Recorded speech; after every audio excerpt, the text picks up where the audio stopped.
Oh, Romeo, Romeo, wherefore art thou Romeo? Deny thy father, and refuse thy name, or, if thou wilt not, but be sworn my love, and I'll no longer be a Capulet. Shall I hear more, or shall I speak at this? 'Tis but thy name that is my enemy. Thou art thyself, though not a Montague. What's Montague? Oh, be some other name. What's in a name? That which we call a rose, by any other word would smell as sweet. So Romeo would, were she not Romeo called, retain that dear perfection which she owes without that title.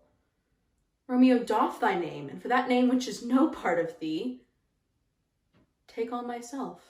I take thee at thy word. Call me but love, and I'll be new baptized.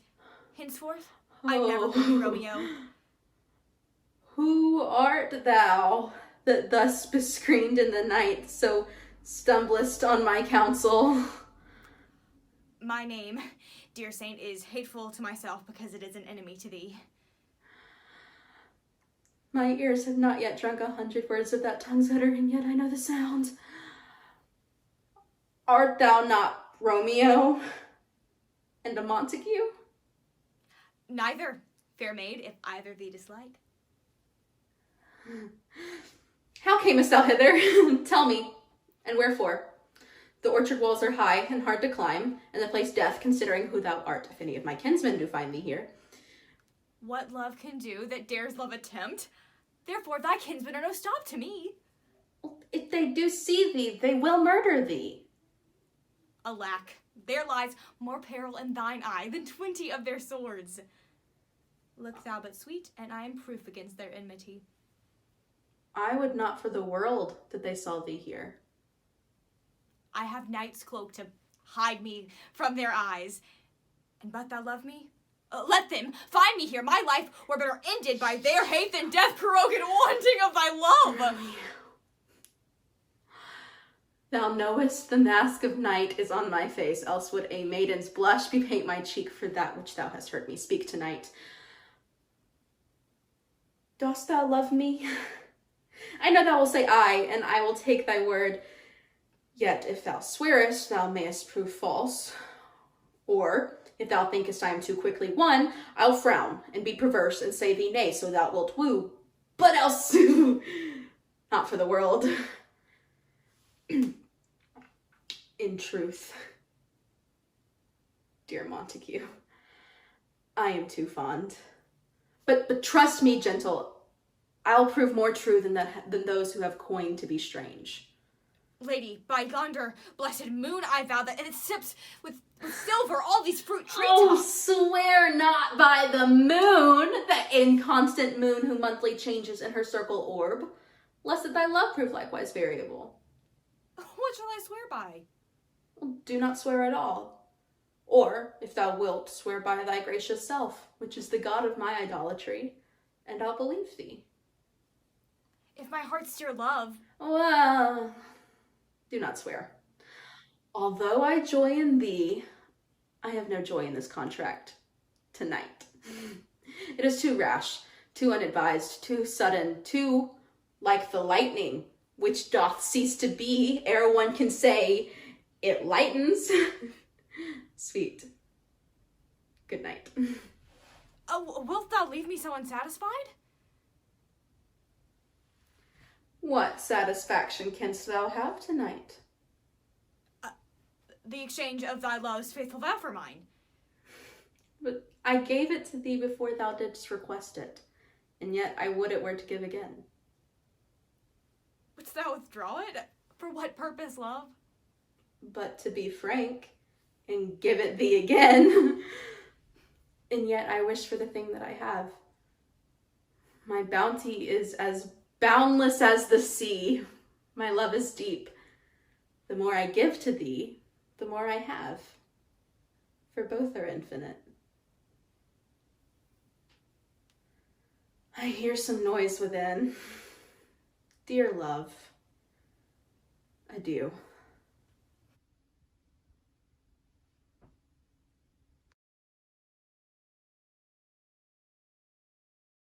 I had seen him around on campus my freshman year of college. I had absolutely no clue that he was into guys at all. Yes, I have told you this. And then both of our senior years, thank you. Both of our senior years, we both happened to be single and did what single gay men do in queer men do. Which is what? In Oxford, Mississippi, which is get on dating apps in order to find other single queer men. Okay, let's clarify. It was Tinder. You're acting like it was some type of like BDSM website. I'm not. It was Tinder. How we met for real, like talking about like we met at the bake sale on campus. The Alpha Psi Omega bake sale. Alpha Psi Omega bake sale that Which Alan invited to. Alan invited me to at the time. And he was president at the time.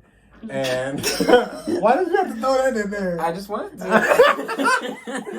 I got very nervous because he showed up and Invited he was on me. his bike. He was on his bike. He had this little thing. He had this little shirt tied on his waist. He was on his bike and he stood up on his bike.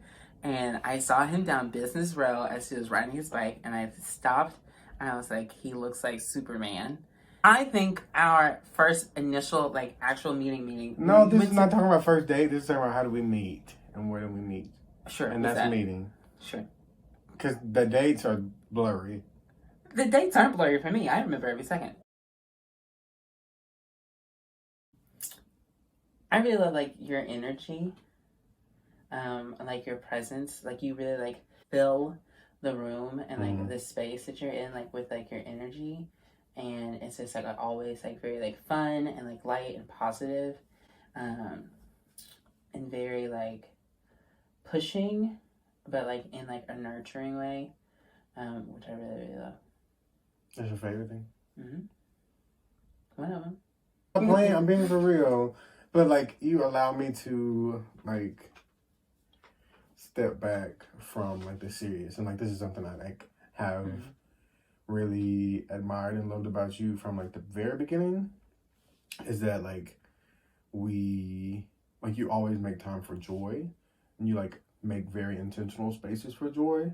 I just like remember like the first time that like I started like hanging out at the house, like it was just like a very intentional space of joy, and I felt like you like cultivated that like with like your breakfasts and like having just like spaces like in the living room, and like that really did like impact the way that I thought about like my time and like how I spent it and like what was important to me. So long sword. You play too much, but I think it. I play too much, but I enjoy it. Okay, next question. I would say yeah. You believe in destiny? Like I believe I like met you at like the time I was like supposed to meet you. Like even though like when I met you senior year, I was like, why haven't you been here like all along? But I know if I would have met you like freshman year, like it would have been great. Because I wasn't the person I was when I met you senior year.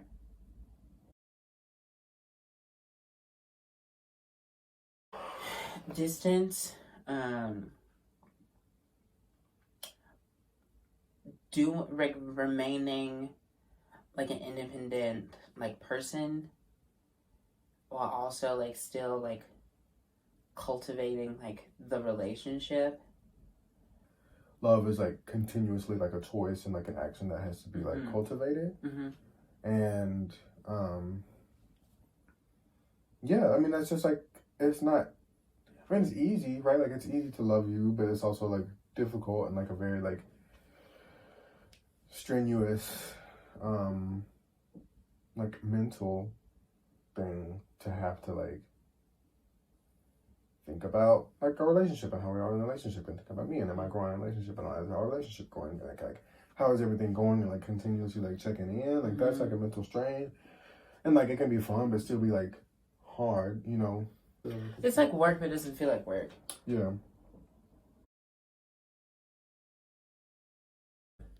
We do well with like the way that we love And even like how that's changed with like the distance, or like other stuff. Like it's just like been like a very like good ebb and flow of communicating like what we need and like how that like should be received and given. You know, because it didn't feel forced, or like I didn't feel like I needed to like walk on eggshells or like try to figure it out. Like it was just kind of like knowing, like meeting somebody that, you know, I knew for a long time.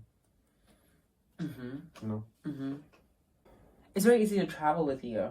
Okay, yes. It's very, very easy to travel with you. It's very enjoyable to travel with you. What's easy about being in love, not what's easy about me. You see what I'm saying?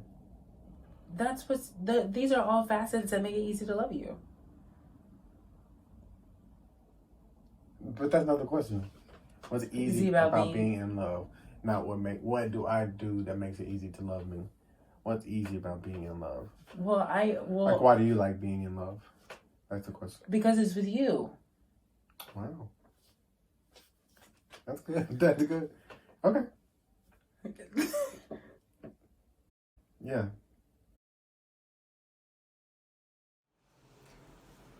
Nay, I'll conjure two. Romeo! Humors. Madman! Passion! Lover. Appear thou in the likeness of a sigh. Speak but one rhyme, and I am satisfied. Cry but I, me! Pronounce but love and dove. Speak to my gossip Venus, one fair word, one nickname, for her pure blind son and heir. Young Abraham Cupid, he that shot so true in King Cophetua of the beggar maid. She heareth not, she stirreth not, she moveth not. The ape is dead, and I must conjure her. I conjure thee by Rosaline's bright eyes, by her high forehead, scarlet lip, and quivering thighs, and the domains that there adjacent lie, that in thy likeness thou appear to us. This cannot anger her. 'Twould anger her to raise a spirit in her mistress's circle of some strange nature, letting it there stand till she had laid it and conjured it down. That were some spite. My invocation is fair and honest, and in her mistress's name I conjure but up to her. If love be blind, love cannot hit the mark. Oh, Romeo, that she were.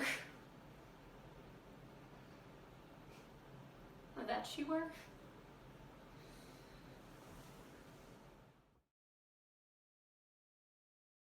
When I was in college, I met someone, and I was actually dating someone else, and I met him. He was his best friend, and started dating him for a while, and then we started planning our wedding, planning to get married, and he graduated from college, and I stayed where I was. And I noticed that things weren't going quite as well as they were when we were together, but I wasn't really sure what was going on. He flew me to the beach one weekend, and the condo we stayed in was supposed to be a friend's condo, but there were pictures of him with someone on the refrigerator, so that was odd. It was a clue. And after a series of events like that, I realized that he had been cheating on me, and he came up to where I was and told me we should date other people. I was very angry. I threw things out of a two-story window onto his car, That's just how I dealt with things. And then he was coming to see me, and we were going to try to work things out, but I got on an airplane and I flew to Mexico. I didn't get sad. Well, maybe about 20 minutes, I think. I was just mad that what I thought was something was absolutely not. The life I was living was not true. None of it was true. And that was what was so frustrating.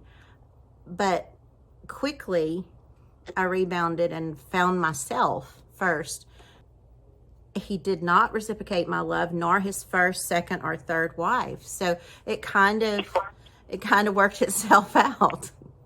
A couple of months later, I met someone asked if they could fix me up on a blind date. And I said, no, I don't want to go on a blind date. I'm not. I said, you can invite this person to this party we're having, but I don't want to date anybody.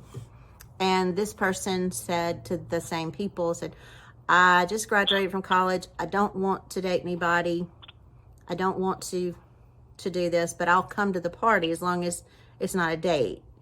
And as soon as we met each other, I mean, he hadn't left yet. I've been with him 30-something years, so that's kind of how that worked out. He hasn't left yet. No, he didn't leave.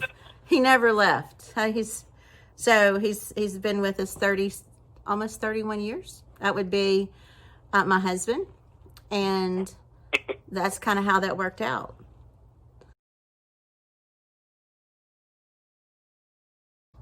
What's difficult is I have trouble trying to please the person that I'm in love with, and it's not always just to make them happy, but I'm not the only thing that can make them happy. So sometimes I get frustrated with myself, but actually that's not what the problem is. I think love should be easy. I think that's kind of a question in itself. If it's hard, it might not be love. If it's easy, then, it's something that feels right on both parts, and you don't run into, a lot of obstacles in the beginning of a relationship, then it just comes naturally and it's easy. I believe in the will of God. I guess my answer to your question would be no.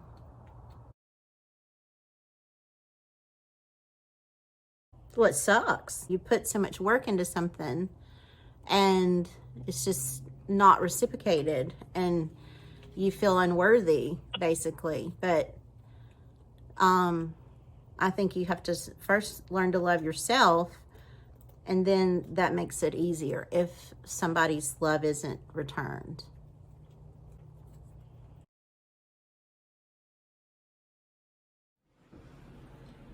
Tybalt, here slain whom Romeo's hand did slay. Romeo that spoke him fair bade him bethink how nice the quarrel was, and urged with all your high displeasure. All of this, uttered with gentle breath, calm look, knees humbly bowed, could not take truce with the unruly spleen of Tybalt, deaf to peace.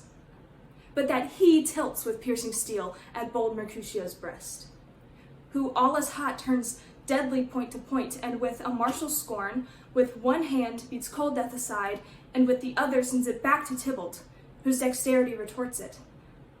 Romeo, she cries aloud, hold friends, friends part. And swifter than her tongue, her agile arm beats down their fatal points, and twixt them rushes. Underneath whose arm, an envious thrust from Tybalt hit the life of stout Mercutio. And then Tybalt fled, but by and by comes back to Romeo, who had but newly entertained revenge. And to it they go like lightning, for ere I could draw to part them, was stout Tybalt slain. And as he fell, did Romeo turn and fly. This is the truth, or let Benvolio die.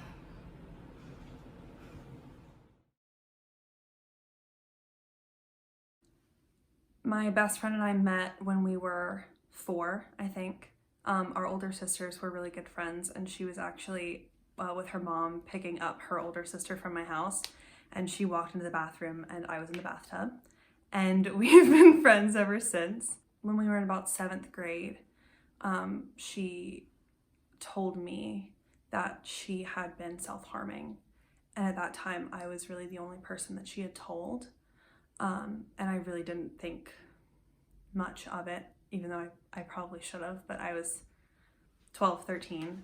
And then for about a year, everything was fine. And then she wasn't at school for like a week.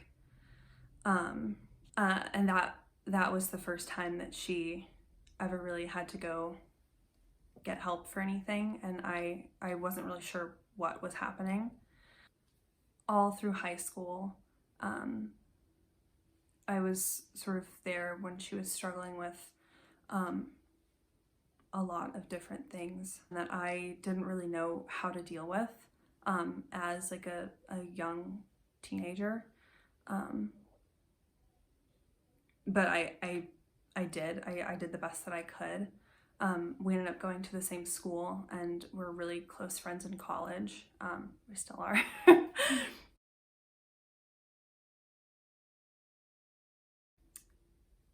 Sacrifice, I think, is a hard part of love, like the most uncomfortable part of love that nobody really likes to talk about, because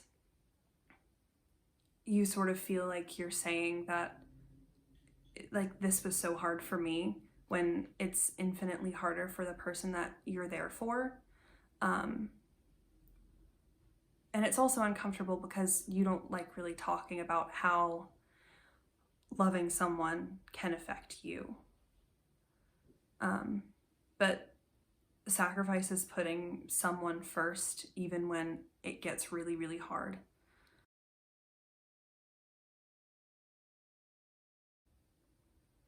I want to be around people who make me feel good about myself.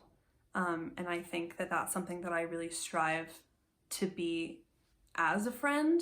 So I think that it's really important to sort of be getting out what you're putting in, even though that sounds kind of bad.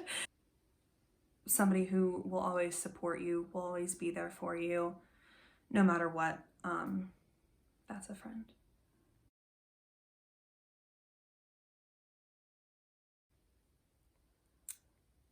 My most fond memory is probably growing up in a tiny town where the only thing to do was go to Sonic. So we would go to Sonic right before they closed and get ice cream, and then drive to the Walgreens parking lot and just sit there for like 3 hours and be stupid.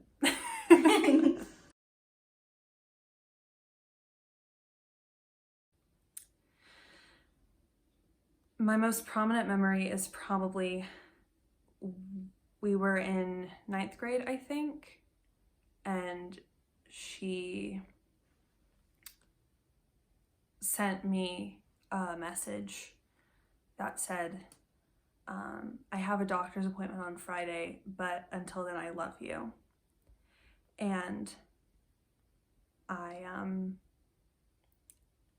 was about 50 yards from her house at that moment, and I just started running. And everything was okay, so that's good. Yeah.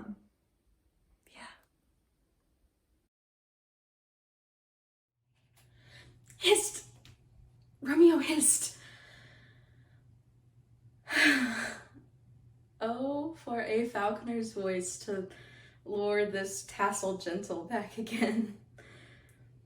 Bondage is hoarse and may not speak aloud, else would I tear the cape where echo lies, and make her airy tongue more hoarse than mine with the repetition of my Romeo. My Romeo. Romeo. I forgot why I did call thee back. And I shall forget again to have thee still stand there, remembering how I love thy company. 'Tis almost morning. I would have thee gone, yet no further than a wanton's bird who lets it hop from her little hand like a poor prisoner in his twisted gyves, and then with a silver thread plucks it back again, so loving, jealous of his liberty. Good night. Good night. Parting is such sweet sorrow that I shall say good night till it be morrow. I think there's a lot of things, and I think it changes, and it has definitely changed for me while growing up. As a member of the LGBT community, I think that I have been able to adapt and grow and accept what love can be, and that love is a changing thing. And I think the easy thing about that is that once you learn to accept yourself, things get easier, and you are able to identify what you want in a relationship, what you need in a relationship, and like who you are in a relationship. And I feel like that comes with taking the bad things of love, and bad turns to easy, hard turns to easy. I think what's most difficult about what's most difficult about love, I would definitely relate 100% to being a part of the LGBT community and being a gay man growing up in the South. I think was difficult in the sense that it was hard to find people that you could love, and it was reciprocated.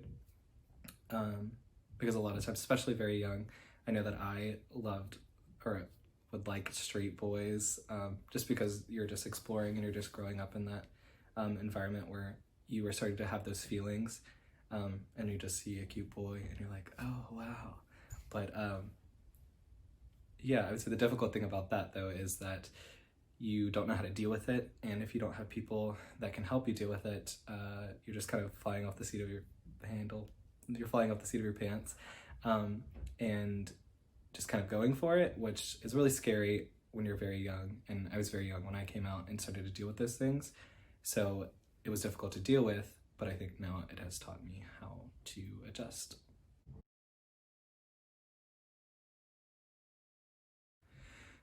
Yeah, and I think today's world, it's easier for gay people to interact with each other, but most of it is sometimes scary because it's through like a dating app, because unless you live in like a big city where really progressive people are, it's hard to find other gay people that you actually are attracted to and want to form a relationship with. And I think the thing is, like, though it's more accepted, people are still scared, and you may come across people who are not ready to come out. Like, I know that sometimes I deal personally a lot with straight boys, quote, who actually are gay, but they just are afraid of what friends, family, and such will think. And then there's the difficulty of that, is that you understand as a gay person how hard it is to come out, but at the same time, as like, I came out so young that I have dealt with that for so long, and now I don't know if I want to be dealing with that again. But I also understand like how hard it is, so it's like, you know, and then it's also just like most of the time someone you do relate to on like a close level lives very far away, so it's like dealing with that type of situation. And it sucks sometimes, like when you're friends, like you are happy for them that they can experience multiple relationships and like try things out, but you're like, oh, I'm stuck on this one boy because he's the only option that I really like around here, and then that one doesn't work, so then you're just out of luck, you know. But yeah.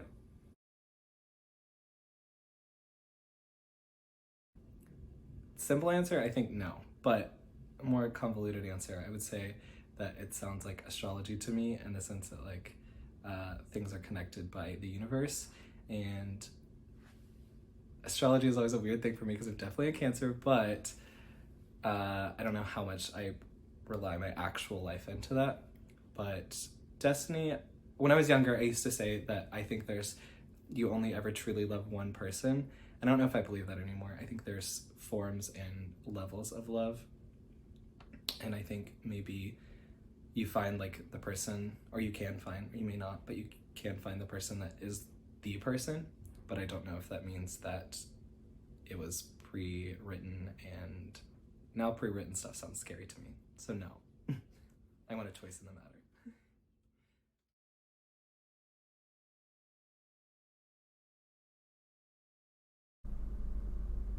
Hold thy desperate hand.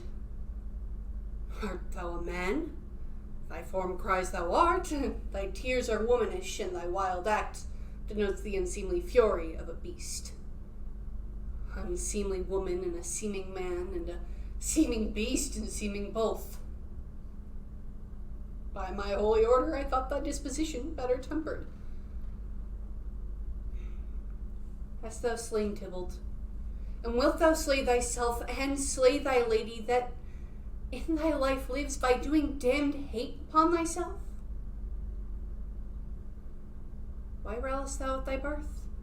The heaven and earth, for birth and heaven and earth, and all three at once do meet in thee, and at once thou wouldest lose.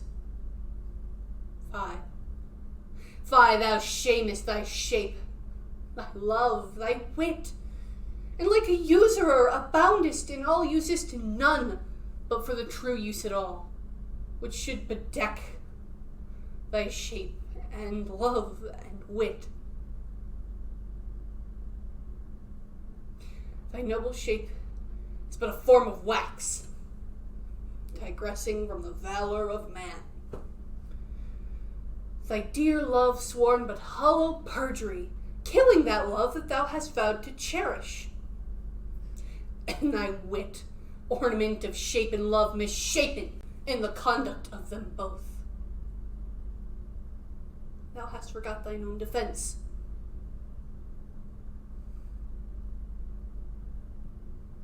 What? Rouse thee, man, thy Juliet is alive, and for whose dear sake thou wouldest nearly dead. There art thou happy. Tybalt would kill thee, but thou hast slain Tybalt. There art thou happy. The law that threatened death hath become thy friend and turned it to exile. There art thou happy. Pack of blessings lights upon thy back. Take heed, for so die miserable. Get thee to thy love, as it was decreed.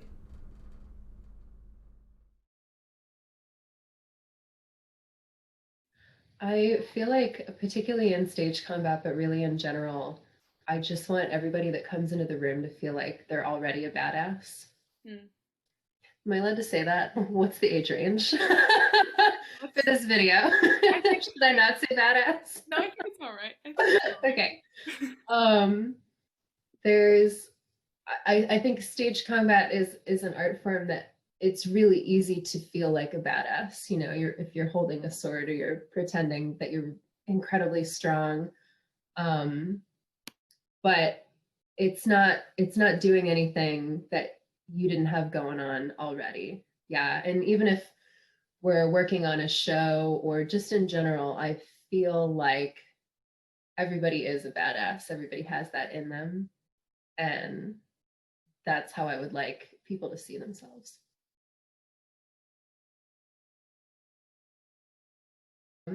I have seldom been disappointed by a student. Let me start off with that. Right. And if I have been, it's usually like a perceived lack of engagement, right? Or like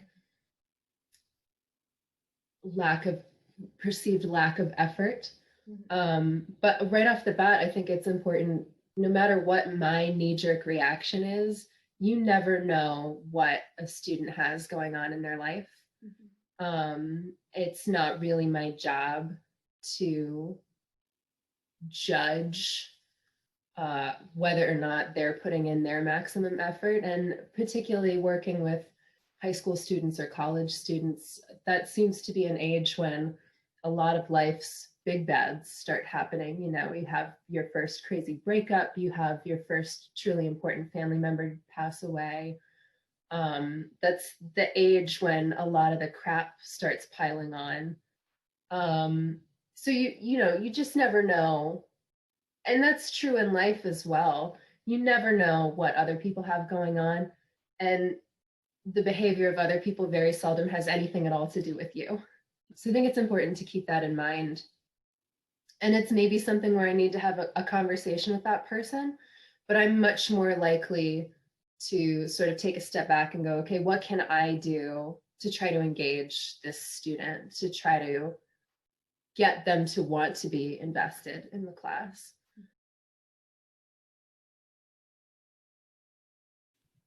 I mean, obviously it's going to be different for different people, but certainly for me, it's very like protective. It's very familial. I would say it's similar to like a parent and a child, but without, there's so many expectations, I think, and so much baggage that society places on a parent-child relationship. And it's kind of nice that a mentor relationship is removed from that, that I can still be helpful. I can still sort of take care of people and help them with things, but you know, nobody's going to be like, you're a bad parent, because it's not what it is. And certainly depending on the age range or the maturity levels involved, that might wind up being more like an aunt or like a big sibling and a younger sibling.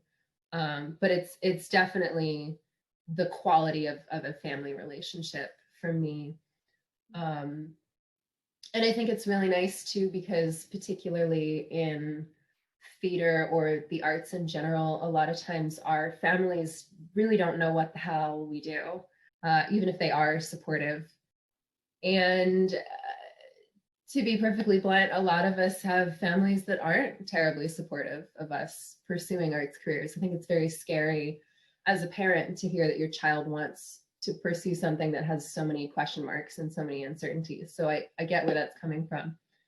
But there is that element of a found family or a chosen family where it's nice to go, hey, this is a person that knows exactly what I'm trying to accomplish and can give me advice about that thing and has done the thing that I want to do.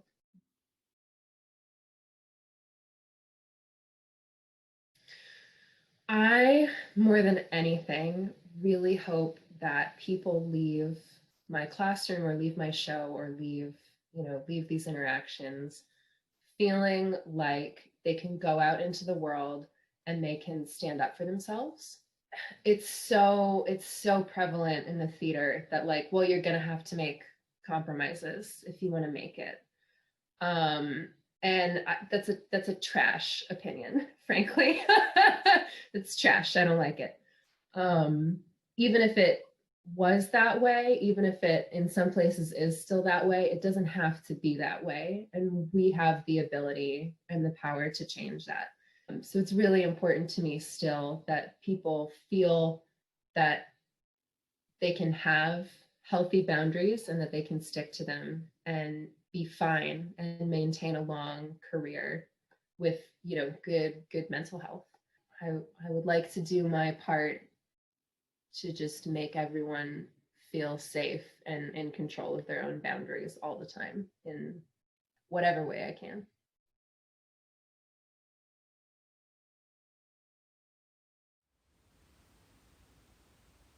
What say you? Can you love the gentleman? Tonight, you shall behold him at our feast. Read o'er the volume of young Paris's face, and find delight there writ with beauty's pen. Examine every merry lineament, and see how one another lends content. And what obscured in this fair volume lies, find written in the margent of his eyes. This precious book of love, this unbound lover, to beautify him on the wax cover. The fish lives in the sea, and 'tis much pride, for fair without, the fair within to hide. That book in many's eyes doth share the glory that in gold clasps locks in the golden story.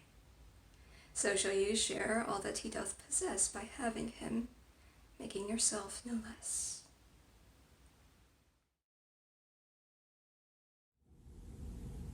How? Will she none? Is she not proud? Doth she not count herself blessed, unworthy as she is, that we have wrought so worthy a gentleman to be her bride? How? How? Chopped logic, what is this proud? And I thank you not, and yet not proud? Mistress Minion, you, thank me no thankings, nor proud me no prouds, but fettle your fine joints 'gainst Thursday next to go with Paris to St. Peter's Church, or I will drag thee on a hurdle thither. Hang thee, young baggage, you disobedient wretch. I tell thee what, get thee to church on Thursday, or never after look me in the face. Speak not, reply not, do not answer me. My fingers itch. Wife, we scarce thought ourselves blessed that God had lent us but this only child. But now I see that this one is one too much, and that we've had a curse in having her.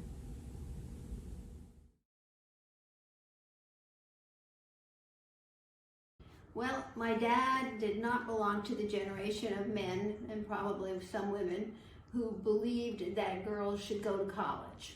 It was not in their radar, they didn't save for it, and they made no plans for it. But I was lucky because I had a high school teacher who I loved, and she taught us all about the state teacher colleges in New York so that you could go to school, and it was being funded at that time by the state. So all you had to pay was your room and board and fees, but the college tuition itself was paid for by the state of New York if you were going to a teacher college. So anyway, I did go to school, and my grandma lived with us, and she had immigrated from Italy, and she could neither read nor write, and girls did not go to school in those days, especially in rural communities around the world. So I saw what it was like not to be able to read, and I was determined I was going to be a teacher and teach reading. It just was becoming my passion. So I was able to investigate the teacher colleges and find out that I could get to one. The closest one was the State University of New York in New Paltz, and it was about 4 hours from my house, but you had to go through New York City and take all kinds of public transportation to get there. So I decided to room there, and I was accepted. I had good grades. I was a good student, but my father kept telling me it was a waste of money because I was going to get married and I would waste all my education, and that would be the end of it. I should just go to work. And my mother said, oh no, she was working. She said, I'll pay for it and we'll figure it out. So I worked hard every summer, saved my money, paid half of the room and board that I needed for college, and my mom paid the other half. And it wasn't like a standoff of any sort, but it was definitely an attitude. And the good news is that I did get into the college, I did stay, I finished, I loved it, I did become a teacher, I have a master's in remedial reading, and I did try to teach my grandma to read, but she wasn't interested by that time. So then I went ahead and taught many other people how to read, and so the story ended up having a good ending. And I always believed that if you want something bad enough, and you can figure out a way to get it done, but you need some help sometimes, and my mom was the greatest help of all.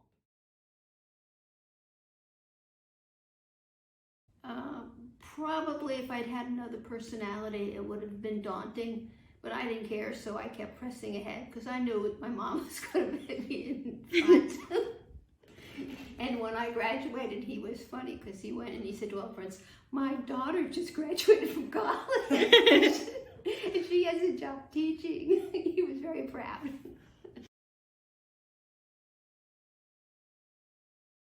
I believe in the will of the stars, how you're placed somewhere and how you deal with where you're placed in your own personality and your circumstances.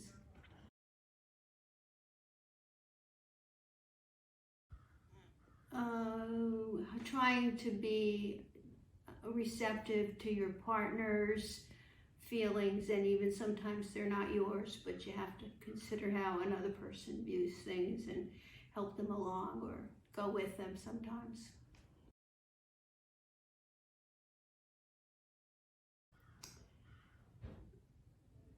Knowing that somebody cares for you, and if you don't feel good or you have a problem, there's always somebody to share real close by to keep you grounded or happy or grieve with you if you have to. I think it's having a partner to share.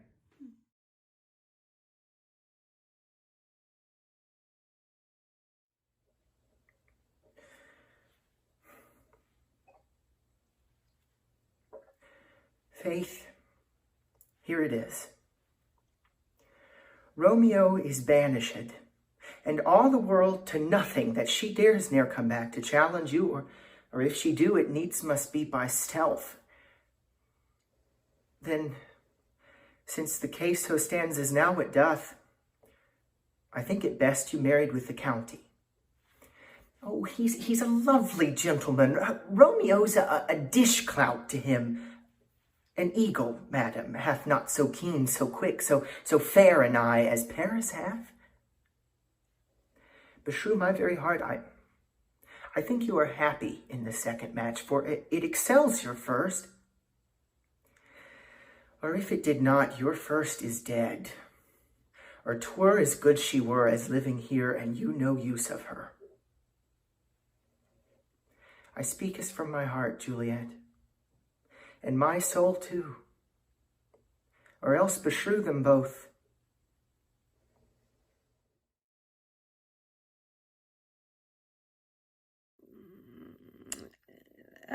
About 40 years, I think.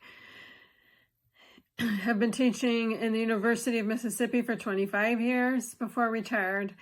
Prior to that, I had a dance studio, and then I actually taught public school off and on.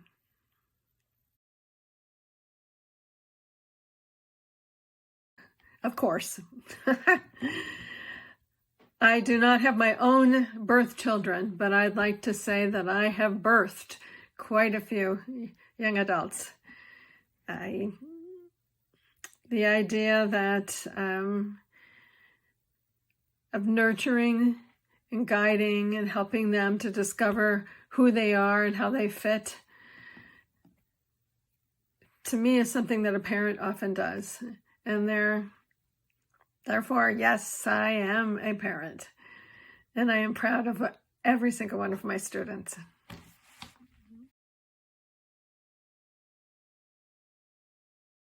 For the most part, they have taught me how to be a human being. They've taught me empathy. They've taught me patience.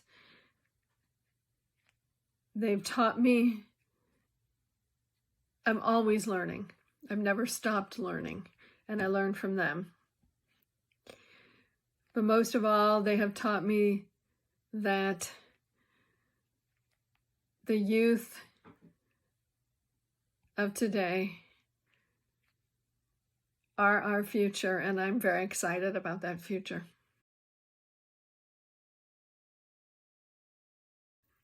Well, my students in performance, I usually try to ask them to know who they are. Who are you? And when you're looking at a character, how does that character match up to who you are? It's hard to play other people or other characters if you don't understand how you fit into the universe.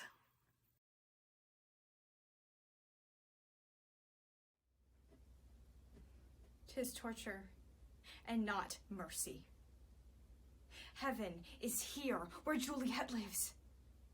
And every cat and dog and little mouse, every unworthy thing live here in heaven and may look on her. But Romeo may not. More validity, more honorable state, more courtship lives in carrion flies than Romeo. They may seize on the white wonder of dear Juliet's hand and steal a mortal blessing from her lips, but Romeo may not. She is banished. Flies may do this, but I from this must fly. They are freed men, but I am banished. And sayest thou yet that exile is not death? Hast thou no poison mixed? No sharp ground knife, no sudden mean of death, though ne'er so mean, but banished to kill me, banished, friar the damned, use that word in hell, howlings attend it. How hast thou the heart? Being a divine, a ghostly confessor, a sin absolver, and my friend professed to mingle me with that word banished.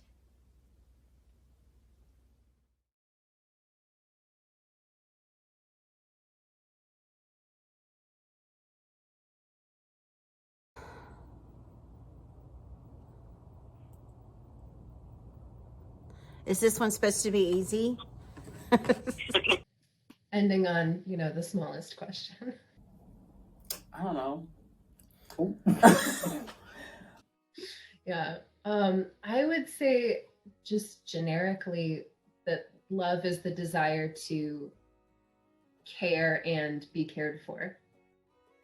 And I think in a relationship between peers, right? Like friends, coworkers, you want the ratio of taking care of and being cared for to be pretty similar, right? Pretty close to 50-50.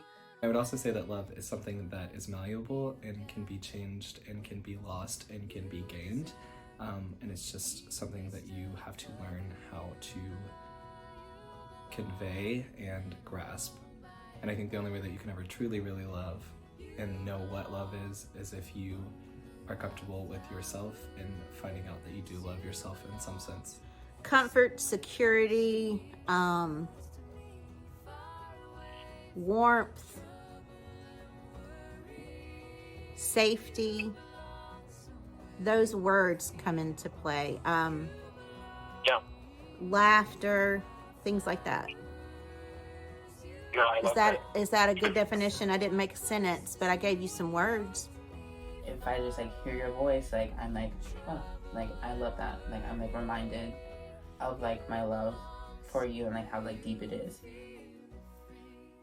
Love is sticking around when things get hard. Love is find somebody that you're very compatible with, that you share a lot of values and experiences that are very similar, but you can't be too close to each other because then it won't. In personality, I think a diversity of personalities make two people a good whole one person. Nice. All right, you're done. Okay, thank you.